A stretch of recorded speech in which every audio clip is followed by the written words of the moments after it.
All right, so it's Radiator Day. It's time to come back to this.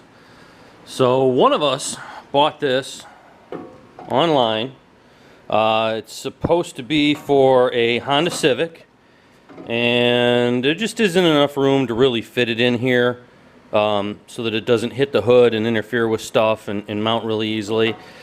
And what I'm going to do is I'm going to turn it sideways, cut the caps off of it, cut the bungs out of it, cut one end off of it, and turn it into a dual pass radiator. That's my plan, and I'm going to do it using this, even though a bunch of people are probably going to get lost going to where they're going. So I've used aluminum signs before for a lot of stuff, and probably most of you have. The suck part about using it is getting all the adhesive off before you weld it. So I'm going to go get a sander and some noxious chemicals and see if I can clean this thing up to the point that it's usable, and then I'll get back with you.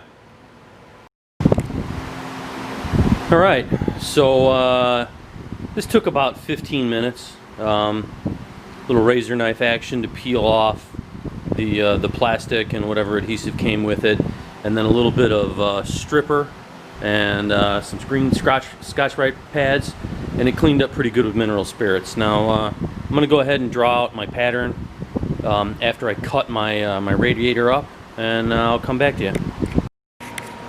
Alright, so I'm going to go ahead and break this up, cut it out and clean it up fairly well. It's still got some joiners on it.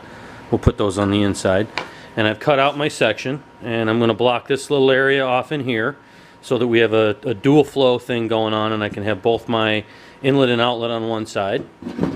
And I'm going to go ahead and weld up these unnecessary holes over on this side and put the bung that I cut off of the other side right onto that. Yeah. Alrighty, so I got the radiator done and kind of half-ass mounted in here. I would have loved to have shown some more building video of it, but I have to admit this was an extremely frustrating project. Bending up that cheap piece of sign aluminum, I cracked it a couple of times bending it. It just did not bend well. It did not weld well. It sputtered and farted and covered the tungsten and crap. It was nothing but frustrating. Looking at it from the overall picture of things, I don't think I'll use that again unless it's for something simple like that little wing bracket there. It was just a pain in the ass. I think I'd rather just spend the money and buy a $5 or $10 remnant and make whatever I'm making out of that. But I did get it in. And the next step, since I've got the aluminum out, is I cut the end caps, sort of, off of the PT Cruiser intercooler I've got, and we're going to see how it fits, how I can make it fit. So the plan is to mount it in there and drill a hole somewhere in here and in here, so I have a nice straight shot going to the turbo and then a nice straight shot going to the air intake on the motor. I'm not sure exactly how I'm going to do it. I'm not sure if I'm going to be able to use parts of these things. They're pretty thick and they're cast. I don't know how clean they are. They may end up welding like shit like the last items did. But I do have a couple pieces of intercooler tubing that I don't know the cost on, but I know I paid for them, so they'll have to go into the budget. But I'm sure it won't end up being more than $5 or $10. So I'm going to get this mocked up, and then maybe I'll show it to you before I weld it, and we'll go from there. Alright, so I went ahead and cut up one of the outlets and re-welded it back on in an orientation that's going to work for me. And it should, at least one side will fit in at a time. Going to kind of have it mounted something similar to that.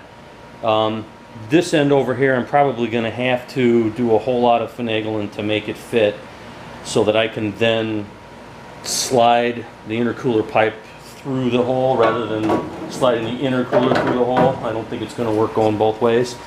And then this thing, I'm just going to kind of Frankenstein it together. You know, a little piece here, a little piece here, a piece there, and kind of make it all fit. so that I end up with what I want.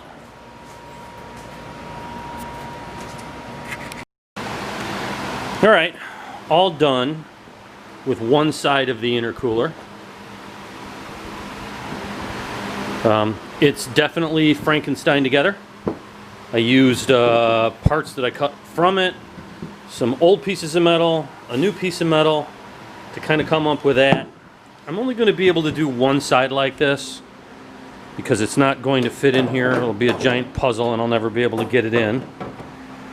But that's kind of my plan. Let's run it there. I'm going to have to take the turbo or reclock it or cut off the outlet because no one wants to blow air on the tire, even though it would be cool. And then ultimately, I'm probably going to have to either extend this to make the hole that I cut in there, or maybe I'll just put a straight round, hole coming off of it, and then make some tubing that'll go through that on an angle. I haven't figured that out yet. It's hot. This thing is an intercooler, so basically all it does when you weld it is flash heat all over itself, making it hot as hell and impossible to touch, and everything near you hot. So I'm going to get back up with this tomorrow, and I'll show you what I come up with then. Alrighty, so went ahead and just kind of half-tacked on the elbow the way I wanted it. And I stopped this morning at the local LKQ, and I went back to that same PT Cruiser I got this intercooler off of and took what was left of the intercooler piping. And I think I can make something work with that. I may have to make an adapter because the air intake over here on the motor is slightly larger than 2 3/4. But this is, ooh, that's hot as hell still. Let's put a glove on. This is the only way this thing's getting out of here. Is like that. So that's kind of what I ended up with.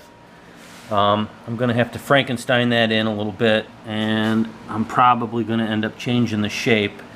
I don't know how much I can affect the fluid dynamics of the air flowing through there, but I'm going to do my best not to screw it up as bad as I probably already have. Alright, well, I'll come back when I get it all welded together and show you what I came up with. Alright, so I went ahead and finished up Frankensteining up this intercooler as best I can. Put a couple of little mounting tabs on top, made a couple of these little brackets to support the intercooler. I'll line them with like a rubber inner tube later on. They sit down in here like that. And then I've got this thing to where it just makes it in. And I'll figure out how to run the piping later on. One more project down.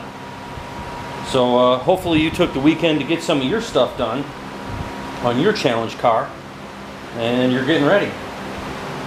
Let's go.